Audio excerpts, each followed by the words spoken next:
Hello everybody, I'm Professor Abdul Karim from University Science Malaysia. In this lecture, I will talk about edible oil refining, and the second part of the lecture on this topic.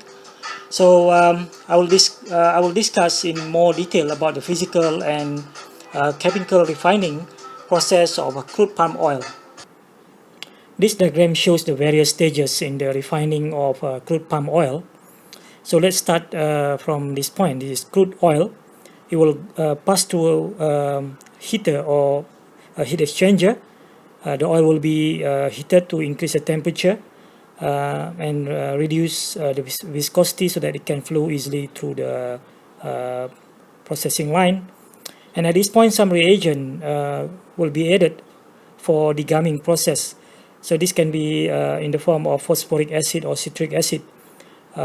If we use acid bleaching or acid degumming, or we can also use hot water if the oil contain hydratable phosphatides. So the gums or the phosphatides will be removed at this stage in the degumming process. Usually high-speed mixer is required here to mix the oil and the reagents intimately and uniformly. Then the oil will go through the next step. In a chemical refining process, the next step would be the neutralization process, where the sodium hydroxide or the alkali will be added, and this will react with the free fatty acids, and the gums will be formed here. So we have the oil and the gums together formed during the neutralization process. So we need the centrifuge to separate the oil from the gums or from the soap. The next step in the process is bleaching. So bleaching, the function of bleaching is to remove the coloring compound and other compounds like ketones, aldehydes, trace metals, and so on. So we add the adsorbent in the form of bleaching clay or bleaching earth, and the process is done under vacuum and elevated temperature to reduce the color of the crude oil. And after the bleaching, the oil will be pumped through a series of filter to separate the oil from the adsorbent material, and perhaps some polishing step to ensure the bleaching earth, the spent bleaching earth particles will be removed completely. Because the next step is deodorization. So before the oil goes through the deodorization process, it's very important to make sure the oil doesn't contain any residual bleaching earth or soap from the previous step. So here we have a high pack column, which is the distillation column to deodorize and to remove the free fatty acid and the volatiles from the oil, and the volatile material will be recovered as distillate, and the oil will be recovered as RBD oil, which is a refined bleach deodorized oil. Let's look at more detail on the degumming process. Degumming basically is a process to remove the gummy material or mucilaginous material from the crude oil. These are basically phosphatides in the crude oil. So we can use water or dilute acid in the form of phosphoric or citric acid, or sometimes dilute sodium hydroxide. There are actually two types of phosphatides. One is called hydratable phosphatides, which can be hydrated by using hot water, and the other one is non-hydratable phosphatides, which can only be removed by using acid. So for example, soybean oil contain high amount of hydratable phosphatides. So we can use hot water to remove the gums, and the hydrated gums that we remove from the soybean oil actually can be used as a raw material for lecithin processing. So for water degumming, these are the conditions: the temperature between 60 to 80 degrees Celsius, and the time between 20 to 30 minutes. And the wet gums that are formed can be removed by centrifugation. As I mentioned in the previous slide, we can use water degumming if the crude oil contains high amount of hydratable phosphatides. But if the oil contains non-hydratable phosphatides, we have to use a concentrated acid to remove the phosphatides, and this process is called acid degumming. So we can use phosphoric acid between 0.1 to 0.3% of the 85% solution, or we can use citric acid with this concentration. The degumming step is actually especially very important in physical refining. So we need to remove almost 100% of phosphatides, and this process is called super degumming to prepare the oil before it goes through the physical refining. This diagram shows the various stages in water degumming process. Water degumming is suitable if the oil contains high amount of hydratable phosphatides, for example, soybean oil. So the crude oil will be pumped through the heat exchanger to heat up the oil to the optimum temperature. Then after that, the hot water will be added to the oil.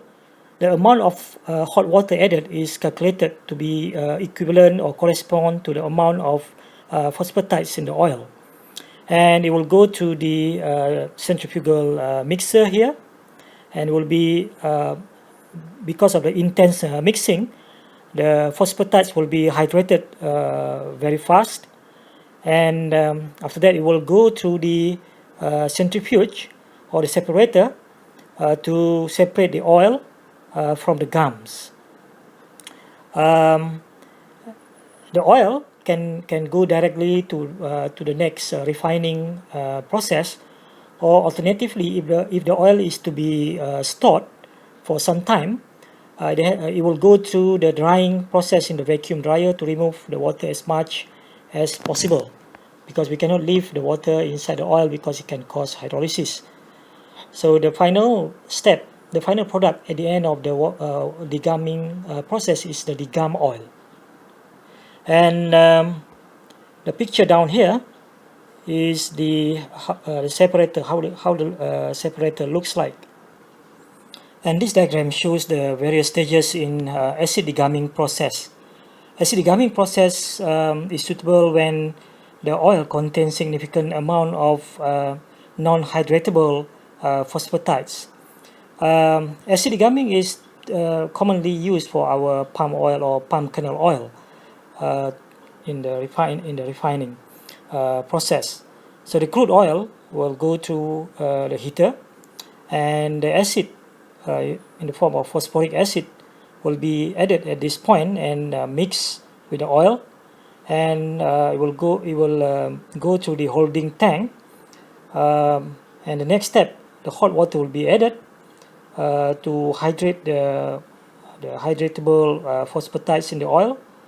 Again, mix and go to the holding tank, and before it will go to the separator to separate the gum from the oil. And again, if necessary, the oil will be dry in the vacuum dryer, and finally we get the degum oil, which is ready to go for the next step, which is the bleaching step.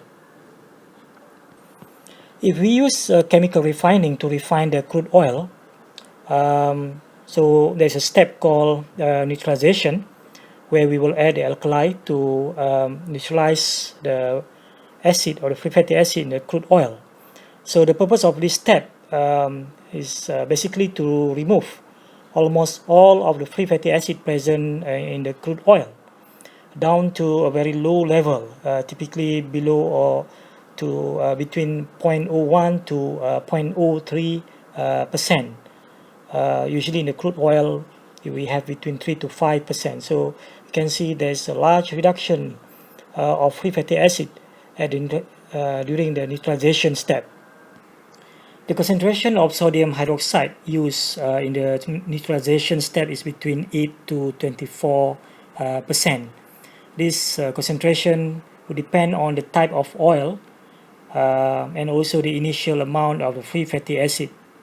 So the alkali will react with the free fatty acid to produce the soaps, which is insoluble, and it's called soap stock, which can be removed by the separator or by centrifugation. So basically there are 3 steps in the neutralization process. The neutralization itself, when we add the alkali and to the oil, then we remove the soap, separate the soap from the soap stock from the oil by using centrifugation. But after that, there's probably some traces of soap which can be removed further by washing step, and finally drying to remove whatever moisture is still there down to a very low level, around 0.1%. This diagram shows a general outline of standard neutralization in the alkali refining, but the actual process will depend on the type of oil and the amount of gums or free fatty acid in the oil. For example, some oil may require some conditioning. So basically, depending on the amount of gums and free fatty acid, it may require some pre-degumming step.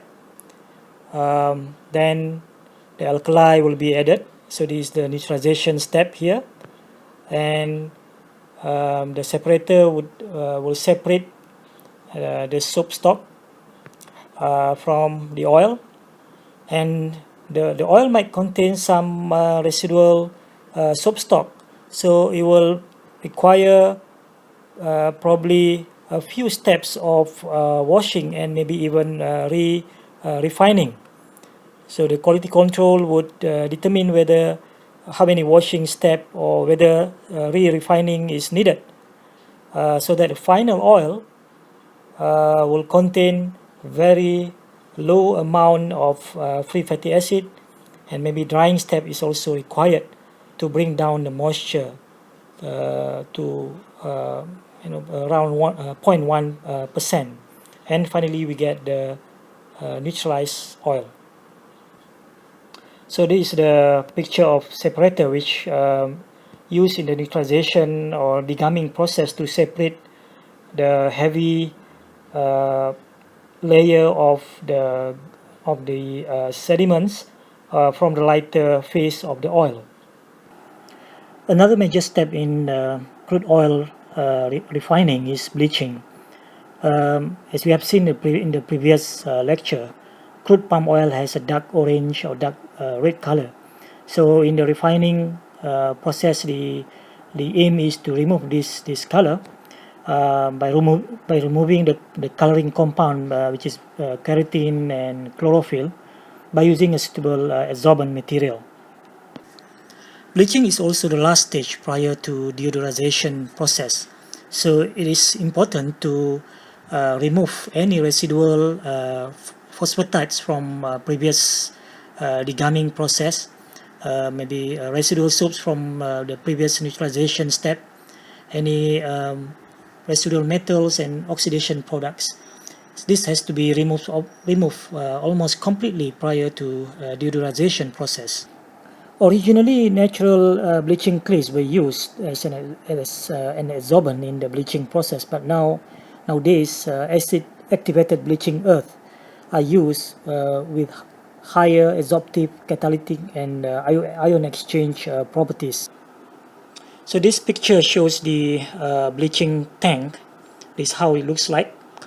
In the bleaching process, the bleaching earth or the clay is added at around 0.3 to 0.6%, and usually the process is done under vacuum to reduce damage to the oil, because we use a high temperature around 100 to 110 degree Celsius.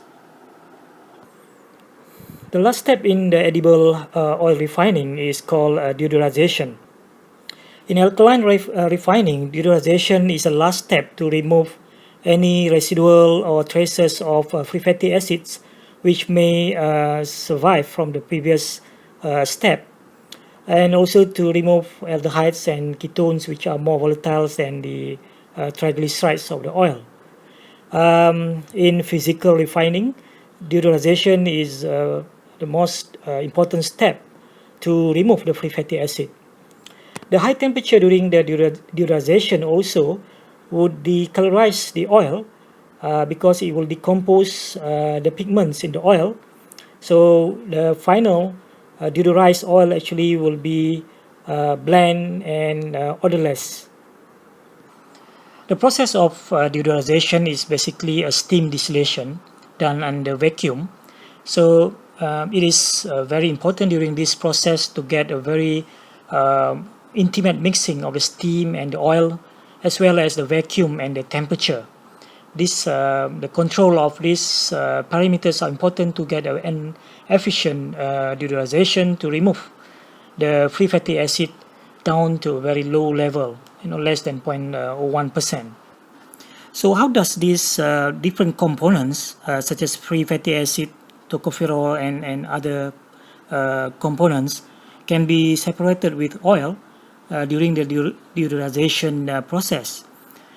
So the principle is actually based on the different degree of volatility of the different components when compared to oil. So we can see here, this is a plot of vapor pressure against different temperature.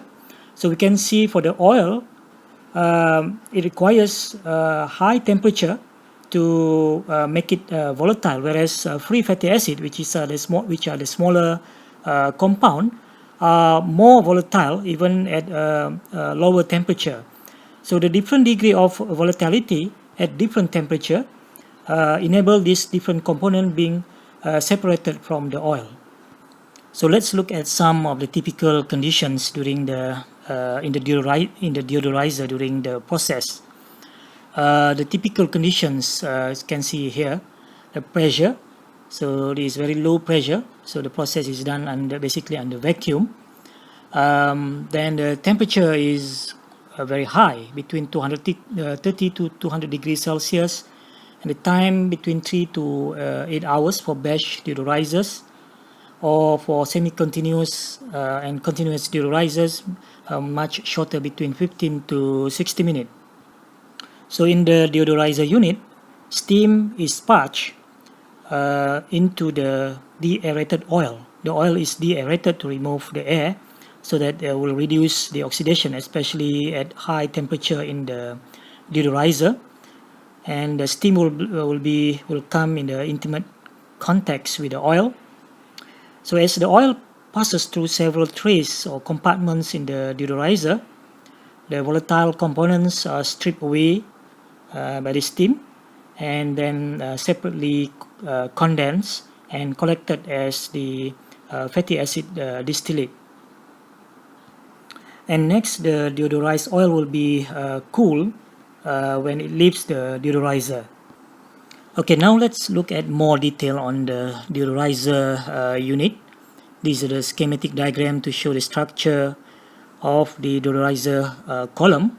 And on the right here, this is how it looks like from the top of the deodorizer column. This actual thing, how it looks like from the top. So basically the oil comes from the top into the column, and will go through several stages of stripping of the volatiles when it comes to with the in intimate contact with the steam, and finally it will come out here as the deodorized oil. So On the top part here is the aerating tank, where the oil will be the air in the oil will be removed. So the aeration process remove the air, so that will reduce the oxidation of the oil during the deodorization process. Then we have the heating tank here, and the steam is being sparged inside, and the stripping of the free fatty acid and other volatiles will take place when the oil flows through the column in the deodorizer. So during this process, the steam that is will be sparged into the deodorizer unit and will come into intimate contact with the oil, and the high temperature and the vacuum condition will allow the volatiles to vaporize into the large headspace vacuum space here, and will be removed and collected as distillate. Phosphoric or citric acid may be added as chelating agents into the deodorized oil to deactivate any trace metals that may still be present at this stage. So the end product of the refining process after the deodorization step is called refined bleach deodorized oil, or RBD oil, and this is usually marketed as cooking or salad oil, or can be used for manufacturing of other types of oil products.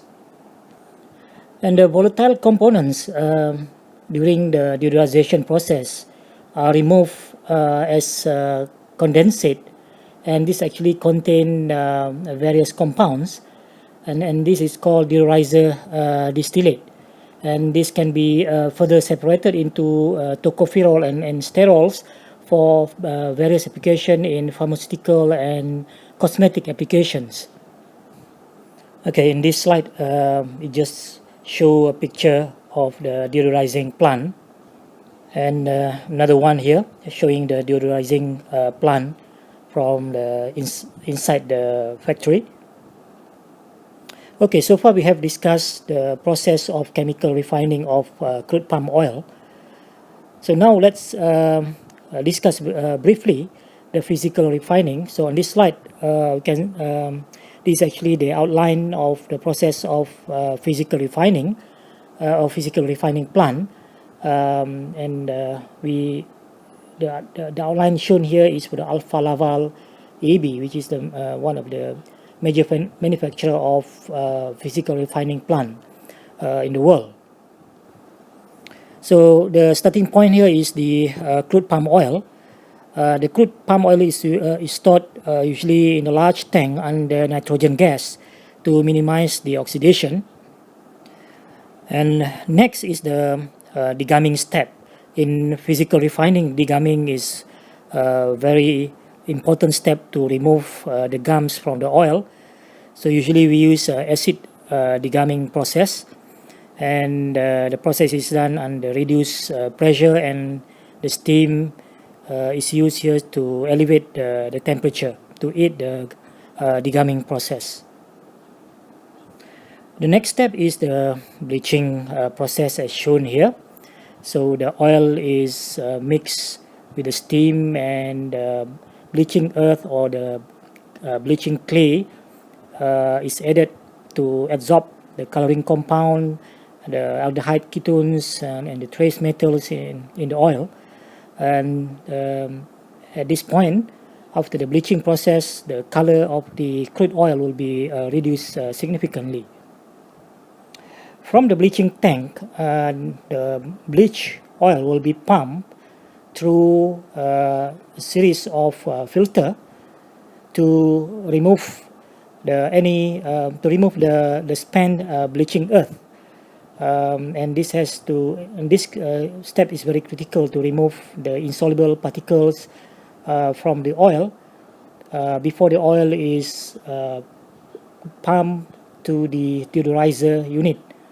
So at this point, there is a stage of deodorization where the free fatty acids and other volatile compounds are removed from the oil, and the fatty acids are recovered. Then finally we get the refined deodorized palm oil.